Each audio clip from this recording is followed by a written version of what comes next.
Welcome to episode 222 of Angela Watson's Truth for Teachers. I'm your host, Angela Watson, and I'm here to speak life, encouragement, and truth into the minds and hearts of educators and get you energized for the week ahead. Today, I'm going to share a how-to guide for teaching outdoors in order to infuse more joy into learning and into teaching.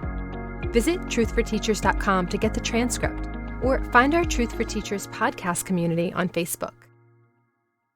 A big thanks to Advancement Courses for sponsoring today's show. You can earn graduate credits or CEUs through over 280 online PD courses in 20 different subject areas for K-12 teachers.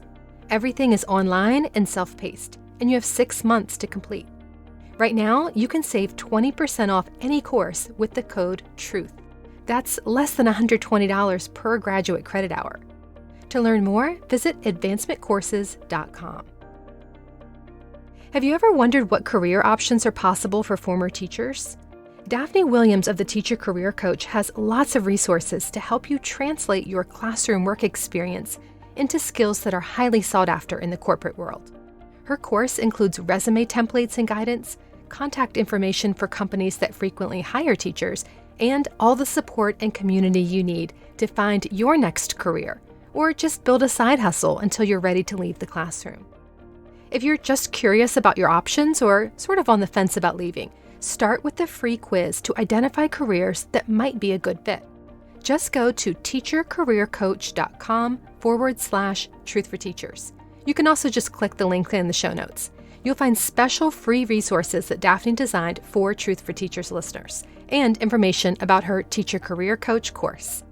That's teachercareercoach.com/truthforteachers. So I have always been a nature lover.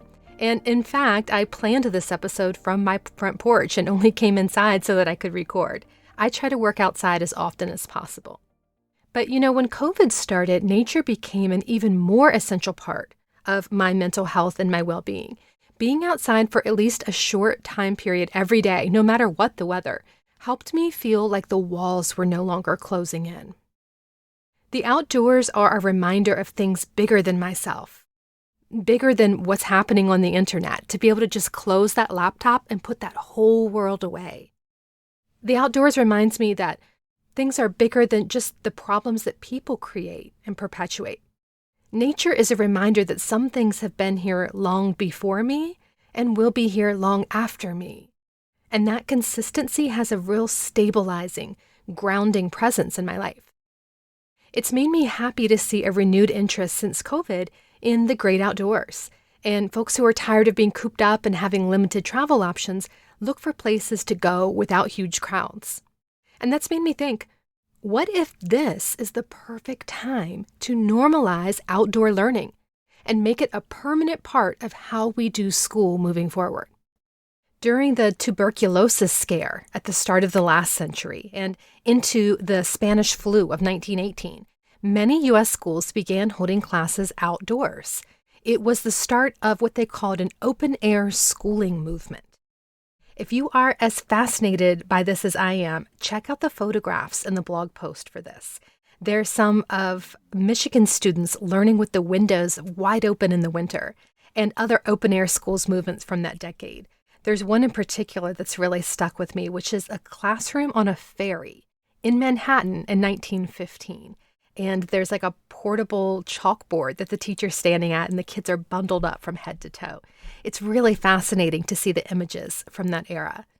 And so as I've been looking at these articles and pondering those photographs, my mind has been envisioning possibilities over the last few months. What exactly would outdoor learning look like in this century?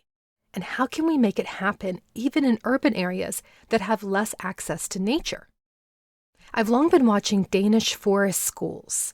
In these forest schools, children spend large blocks of time each day learning through play outdoors. And that forest school model has spread to other countries as well. And a new study was released a few months ago from Finland, where daycares built backyard forests for children, and it changed the kids' immune systems. They had increased T cells and other important immune markers in their blood within 28 days of having access to these backyard forests at their daycares. The research about the benefits of outdoor learning for children proves all of my assumptions correct and the things that would probably make sense to you too. Time spent outside benefits kids academically, even showing improvements in test scores, behaviorally, and improves health by reducing stress levels, and it may even go beyond that. I've got links to all of these studies and articles in the blog post. Just click the link in the show notes. So there's lots of research about the benefits here. But throughout the past century of nature-based and outdoor learning models, we found that they tend to be offered to predominantly upper middle class white students. So how can we make the outdoors more accessible to all students? And what could outdoor learning look like in your classroom? The very same day that I was contemplating a podcast on this topic, not just one, but two teachers reached out to me completely unprompted to tell me that they've been teaching outdoors since COVID and they are loving it. The best part is that one of them teaches elementary in Massachusetts and one teaches high school in Texas. So you're going to get to hear about two very different teaching contexts. I want to let you listen to them share their experiences, and I want you to just let your mind wander to different possibilities. Outdoor learning does not have to be complicated, and you don't have to have a ton of space. Students can just take composition books or a notebook and a pencil outside to even a small area on the lawn or the edge of a playground. Students in big cities can sit on the edge of a school's basketball court or paved playground area when it's not in use, such as at the very beginning or end of the day, or maybe utilize a nearby public park. I've even seen a school here in NYC that repurposed part of their roof for outdoor learning. If you're teaching remotely or in a hybrid setting, you may be able to encourage kids to do part of their independent work outside, or you can assign them activities that are done outdoors, such as nature journaling and observation. If you and your students are anxious to get outside, especially if the weather's starting to get really nice in your area, and you need a learning environment with a greater sense of wonder and joy, see if the ideas shared here inspire you to take them outdoors. Let's start with Jane. She's a librarian at McCallum High School in Austin, Texas. What I appreciate about her story is the focus on simplicity. What would outdoors teaching look like if it were easy? And I like her focus on the physical, mental, and emotional benefits for herself and for her students. And then after you hear from Jane, I'll share Elisa's story, and she'll walk us more through some of the logistical aspects. I remember it pretty clearly. It was actually October 5th when our campus had students returning and teachers were required to return. And it, for me, was I had this real sense of dread because my son is cared for by 4 grandparents. And I was just worried sick that I would bring home COVID and give it to my son, and that he could give it to all 4 of his grandparents before we even knew what had hit us. So I remember having this really emotional conversation with my principal about, what I could do. And I remember asking very specifically, can I work outside? And she was like, absolutely. So the next day I came to work with a blanket and, a little, table and set myself up, and it was still warm in Texas at the time, so I brought bug spray. Mosquitoes were kind of my biggest problem, but I sat under a tree all day and remember thinking that it was really nice, nicer than I expected. I noticed within the first week an immediate effect on my physical health. Like I just felt better. And I think it was just that I was getting more fresh air than I had when I was either working at home virtually, or before students came back, I was working in the building. And yeah, I think I just noticed an immediate physical improvement in my health, probably from just fresh air and sunshine. And, I mentioned that I brought a blanket and a table. I always tried to make it from my car to my spot in one trip. So I tried to not bring a lot of stuff. And as time went on, I kind of realized that I just needed less stuff, and I found a picnic table that I now sit at, and all I really need is my laptop and my notebook and myself, and I can hold class outdoors. So just learning that I need less stuff to be a good teacher, or to teach outdoors was a lesson that kind of came over time. There were moments of downtime where I could lay on my blanket and look up at the tree, and, the leaves would be kind of raining down, and it would just be this like quiet, magical moment of Zen that I wouldn't have had otherwise. Another thing is that my battery to my laptop could not last, 4 Zoom sessions without a charge. And as everyone knows, it's more efficient to charge your laptop if you turn it off. So I found that what worked best for me logistically, because electricity was really my kind of the biggest hurdle that I had to overcome, was that I would turn off my laptop and charge it during lunch. And before that, when I was working at home, it was very typical of me to not take a break and to just sit in front of my screen during lunch and eat, or maybe not eat.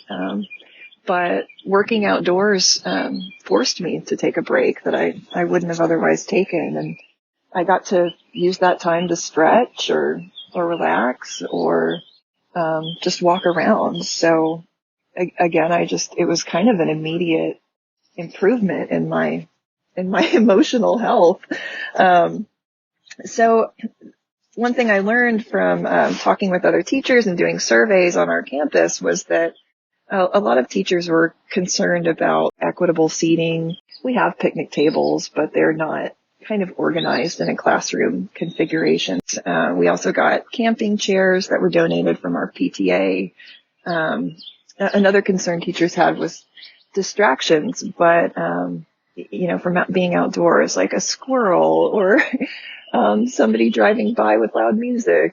And I would just say that from the other teachers that have been outdoors and talking to them, that doing group work in a classroom, it can get really noisy, and that actually there's less distractions outdoors. Classrooms are just loud, tight spaces often. And, when you have students doing group work, it's better if they can be separate from each other. We imagine that there are a lot of opportunities for teachers to take students outside that they just hadn't considered.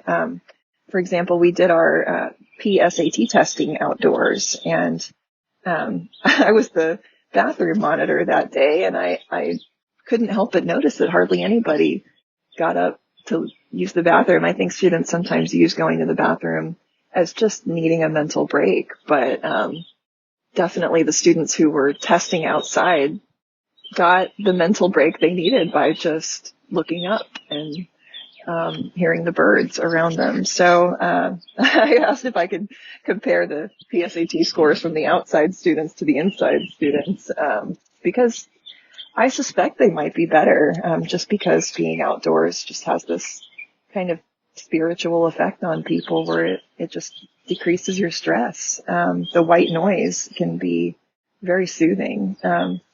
So I think tests could easily be taken outdoors, group work taken outdoors, just any kind of worksheet activity, especially when the weather's nice. There's so many opportunities to connect students with nature. It's really opened our eyes to the possibilities. And so I would just challenge anyone who's thought about it to just give it a shot. And I would approach it like an experiment, have one class outside and another class inside, and see if you notice any differences behaviorally, because certainly in the peer-reviewed literature about this, there isn't a lot at the high school level. At the elementary level, it shows that students are much more self-regulated after spending time outdoors and have fewer redirects, perform better on assessments. I don't know, one of those happy examples of COVID, pushing us outside of the box, literally in this case, the box of our building, and getting us to reimagine education. Now, let's hear from Elisa. She's a first grade teacher at Leverett Elementary School in Massachusetts. Elisa took a collaborative and community-based approach to set up 6 permanent outdoor learning spaces at her school. Here's what her journey toward outdoor teaching looked like. As with many educators, this has been an incredibly challenging year for me, one where I was trying to teach 6-year-olds for multiple hours a day through remote learning. Back in August 2020, when my school was headed back to remote learning again, I knew I had to find a better solution for the young children who would be in my class. And then last summer, I stumbled on a few things that helped me lead me along the path towards trying out outdoor education. First, I had recently joined the Inside Outside Nature-Based Educators of New England community online, where I read lots of examples about teachers and students working together outside, especially in response to the pandemic. And the Inside Outside Advisory Group had written a position statement on the benefits of outdoor education in response to COVID-19, which really inspired me just to see all the possibilities out there in regards to teaching outdoors. And so that led me to sign up for a couple classes in the nature-based early childhood education program at Antioch University. And doing this helped me meet other outdoor educators, which really was also inspiring. So I went back to my school and talked to the kindergarten teacher. We were both facing the same challenges trying to do remote school with young children. And our students were scheduled to be the first to return to in-person learning in our school building. We were trying to prepare our classrooms to implement safety protocols that needed to be put in place, like hand washing, mask wearing, physical distancing. We knew we had to come up with another solution. So this seemed like a good time to give outdoor classrooms a try. First thing we did was go to administration and PTO to see if we had their support for this idea, knowing it would take resources we did not have. And luckily they were enthusiastic and they encouraged us to go for it. Then we reached out to other teachers in our school for ideas.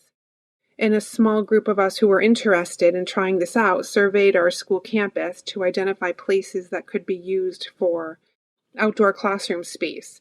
Luckily, our school is in a rural area and it is surrounded by a lot of green space. So we really, we did have that going for us. And so some areas already existed.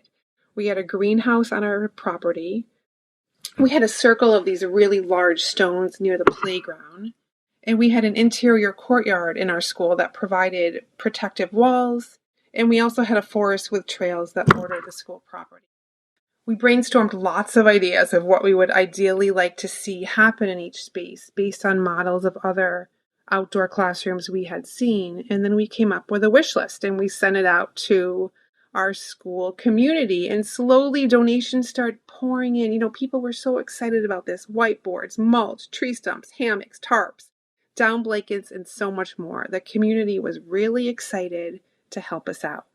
In a space we call the clearing, which is in the woods behind our school, we used a wheelbarrow to roll 25 tree stumps across the entire school property and then push them down a huge hill to create a classroom space in the woods right next to a stream. And it was just made out of tree stumps. And on Kindergarten Hill, which is a little hill right next to the kindergarten playground, we hung up a huge tarp and we attached a whiteboard to a metal fence so kids could have a protected area to work, play, and even sled in the winter.